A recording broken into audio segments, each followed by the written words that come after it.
For this inequality question, there are three statements, and then a larger than b and k is negative values, and then we have to determine which one is true or wrong. Since this question is a little bit special, so we just analyze second and the third one first. For the second one, we start from a larger than b, and then for inequality, if you add the same number or subtract the same number, then they will just simply give you the same relation. So if you add k on left hand side, then you add k on right hand side also. Then this is the second statement. So the second statement is always correct. And then the third one, again, we start from a larger than b, and then if we divide both sides by something, then we have to check is that negative values or not. K itself is negative, but however, we are going to divide k square, and any negative square will give you positive.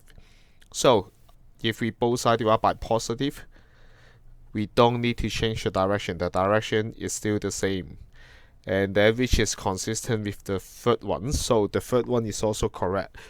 Until now, then you may find that our answer should be D because there is no 1, 2, 3 together. But why 1 is wrong? Many students think that it's reasonable.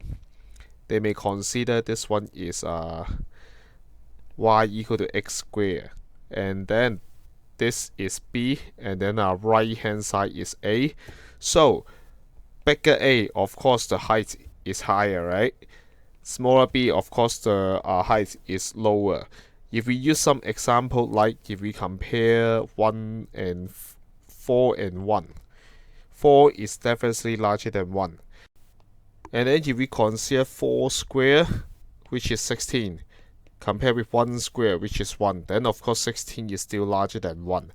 But don't forget that in our graph, so just now we just simply assume both A and B are positive, but they didn't mention anything about that. We should also consider some case. For example, if B is not here, but really far away from origin, so it's a really negative value. So maybe you can say in this way. So the square, when it's become positive, the value will be larger than A squared. That means if I compare negative 4 and 1, definitely 1 is larger than negative 4. But if we consider negative 4 squared, it will give you positive 16. 1 squared is still 1. So that means from this operation, the direction is reversed. And then it's not, that means this one sometimes is correct, but it's not always correct. We are considering which one must be true. So this one is not acceptable.